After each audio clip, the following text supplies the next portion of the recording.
Welcome to the AEW All In review, and today we're gonna talk about AEW's All In pay-per-view, which was probably not discussed, but let's just get into it.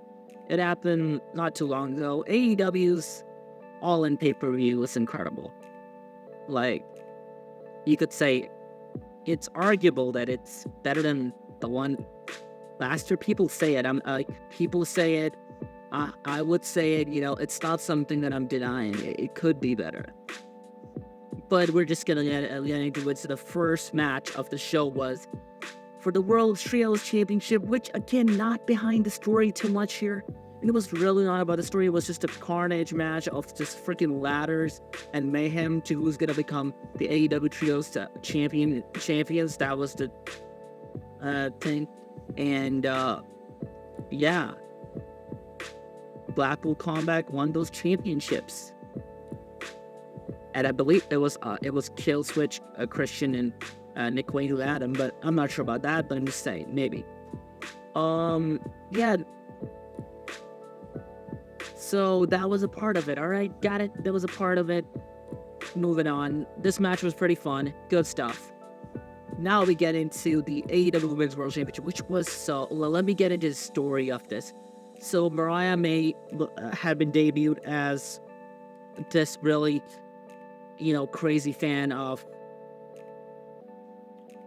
Toni Storm, right? So we're getting the callback into what we got with Mickie James, how she was debuted. In a way, it is kind of like that, but like Mickie James got debuted, being a crazy fan of Trish Stratus. But again, Toni Storm didn't do any crazy shit with her, or try to kiss her, but Christian, Mickie, I'm saying. So this is a really weird scenario, right? So they were doing their little team up and being the best girlfriends, like literally all the time, they're being the best girlfriends, and they're just having fun and stuff. And then, I don't know. I might not know.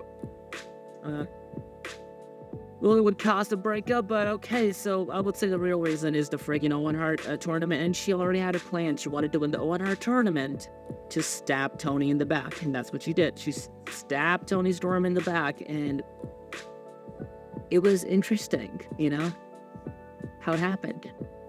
It was bloody, it was brutal, and it was cool, and the feud was so good as well, man. The feud in general was so good. Now we're just gonna get into how the feud was, and it plays out to tell the story in the match, where Toni Storm is just this vengeful girl who wants to beat the shit out of this bitch. That's what she wants to do. This bitch girl who she was looking after and who was trying to help her grow in the industry, who stabbed her in the back and beat the shit out of her, bloodied her, brutalized her. She wanted to, take her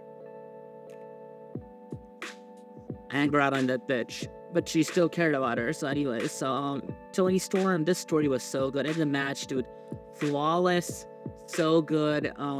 Mariah May is such a bitch that she just slaps her mother around here and there. And then who is here to see her, actually. She's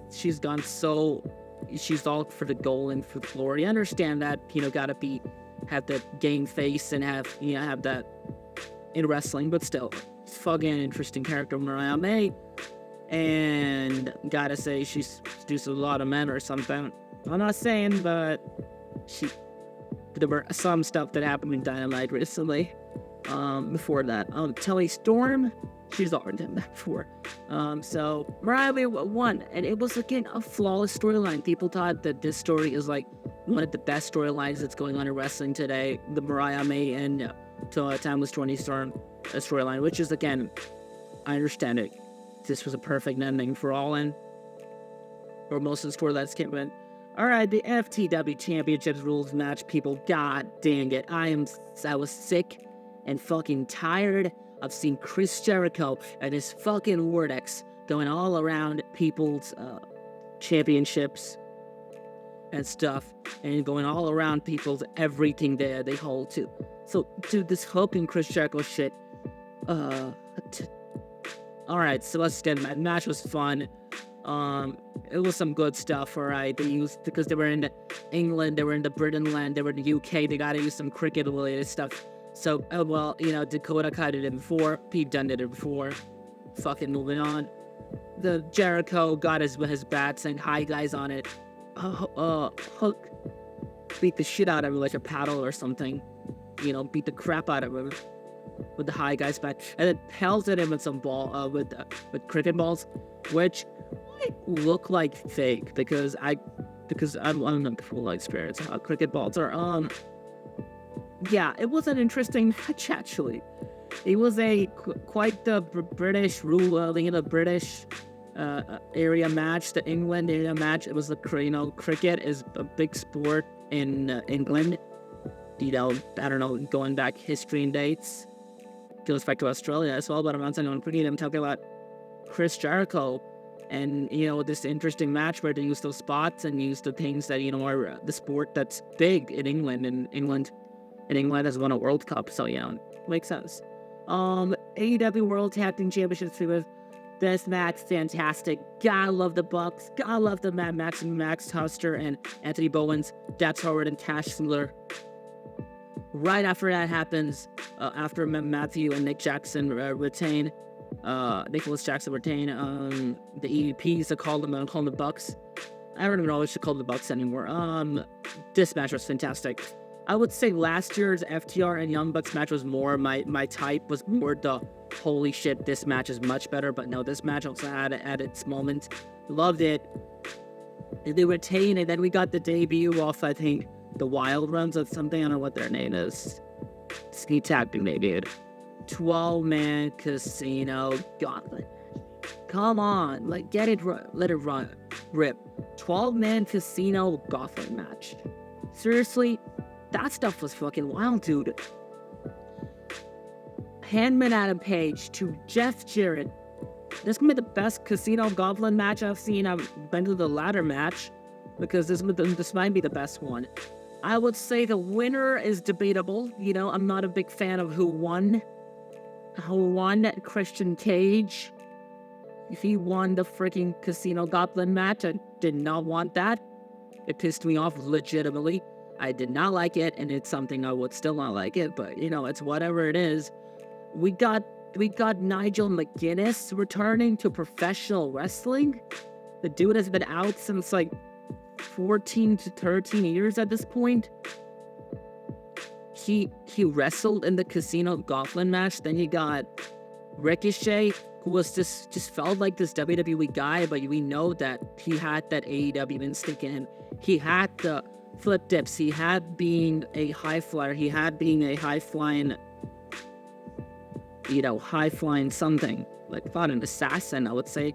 A high flying he's a Thunderbolt. It's a high flying Thunderbolt. I'll call him Thunderbolt. We call Ricochet a good name for Ricochet. Thunderbolt. He's like a freaking Thunderbolt in the air who flies all over the place. Can't wait for him and Ospreay to just touch match. The Thunderbolt versus the Assassin. That's a cool anime or shit like that in animation. Anyways, forget it. God, this was so good. This show, all around, except maybe the FTW Championship match, was a bit okay, I'm getting fucking tired of this shit, made me kind of fall asleep. At this point, the show was good. Now we're gonna get into such a good match. AEW American Championship match. God, I love the American title. I'm so sad that MJF lost the championship, but MJF is an incredible champion. He's been an incredible champion. Him as the AEW American champion, being this narcissistic piece of shit heel, it brings back such good stuff from AEW. And I think AEW, I can finally tell you, with the shit they're pulling now, with the things they're doing now, in a good way, they're up for success. They're up for doing so well. And God, MJF and Ospreay, they had a fucking great match. Ospreay finally said it. Even Bryan Daniels told him before, Ospreay, fucking do it. Take him out. Take his ass out. He took his ass out. He took his ass out with a freaking driver. What do the hell call it? Driver? Yeah, a driver. He took his ass out of the driver, dude. He just beat the shit out of him. Face first, driver, what's that called again? Pile driver? No. Tiger driver. He took him with the tiger driver, which, was kind of like if he's going to use this move because, there were some theories with Omega and this one was going to be banned. I don't know. There were some things coming up, some theories, rumors, and reports coming out from Forbidden Door in 2023. So he finally uses this move. Actually, he used it on Danielson, and Danielson felt like he was selling it or not. I don't know, but his neck felt like he broke his neck. Ospreay, because that was a dangerous spot. Tiger driver to MJS. Like, it felt good in so many ways, and, had to win that AEW championship. Mercedes Moné versus Britt Baker, come on. The biggest women of AEW, the biggest stars of AEW, the biggest... Britt Baker, at this point, does need to go to WWE. Everything she has done in AEW. Mercedes Moné versus Britt Baker was such a good match. Fantastic, technical, beautiful aspect of it. It's close to the AEW Women's Championship match, but this match itself is... Gotta say, the TBS division is also on fire. It's so good. I'm so happy to see Mercedes Moné in the AEW Women's division, because she can put a lot of things. The coffin match between AEW TNT champion Perry and Darby Allin. Oh god, that shit was also lit. I love that match. It was more Jack Perry and beating the shit out of Darby Allin, and Darby Allin had this he was like a punk person. I don't know, he Slipknot kind of style. He had freaking thumbtacks on his face. They were not in his skin, but it was like he attached the bottom of the thumbtack holder thing, and the pins were all over his face. It looked so fucking sick. And then Jack Perry with that championship looked sick anyway. We got into this match, fantastic match. The freaking return, and then there comes out, the Bucks, the Buckaroos to help their good old boy Scapegoat, and then the return of Sting, dude. Crowd went nuts, people went nuts, I went nuts. It's an all-around story of people it's like everybody loves Sting, and he retired, but still hearing that music, hearing that pop, God, All In was really fun. Most of the stuff was really enjoyable on this show.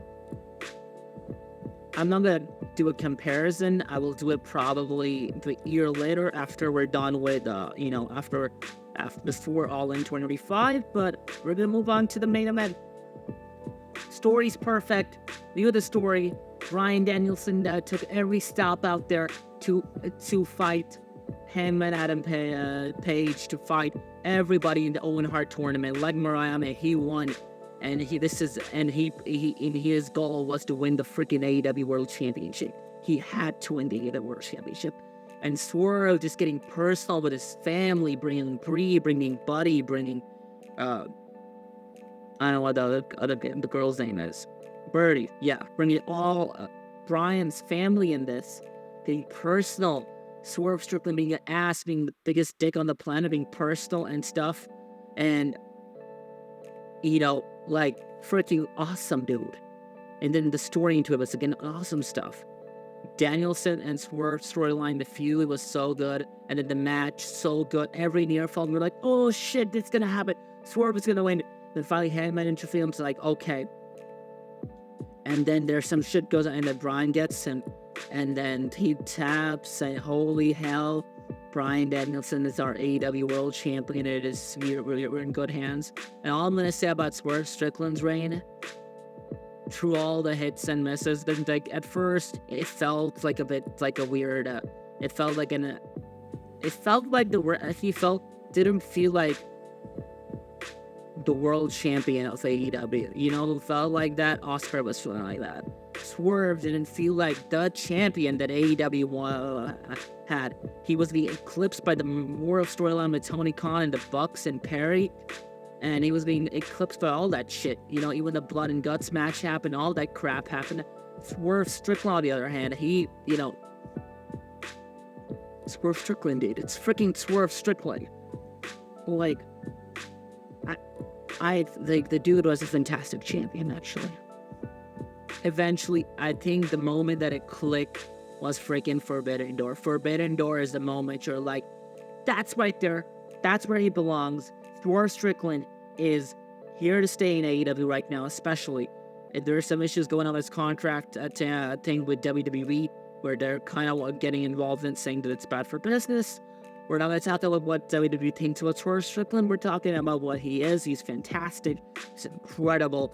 He felt like a real world champion, and he did it all, in my opinion.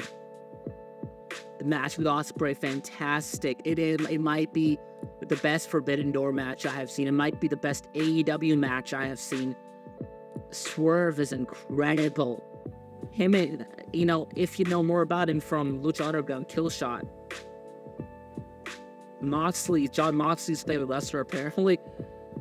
That's gotta tell you that this guy is a main event talent. It's just not in AEW. I think if he goes to WWE eventually, whatever he does, I think he should be brought in as a freaking main event talent. He should become world champion right of it. He has all the skills. He has all the potential. He is a kill shot. Freaking kill shot, bro. The way he stomps you out, the kick to the head, running kick to the head,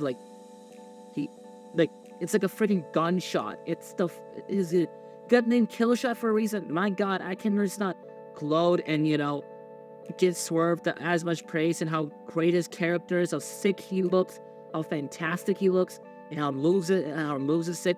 We're gonna talk about his brand down here, dude. Celebration, scrum, everything. Fantastic. Great to see him as AEW champion. Probably is gonna last long enough. Hopefully so. Anyways, this is the AEW All In 2024 review. And space out.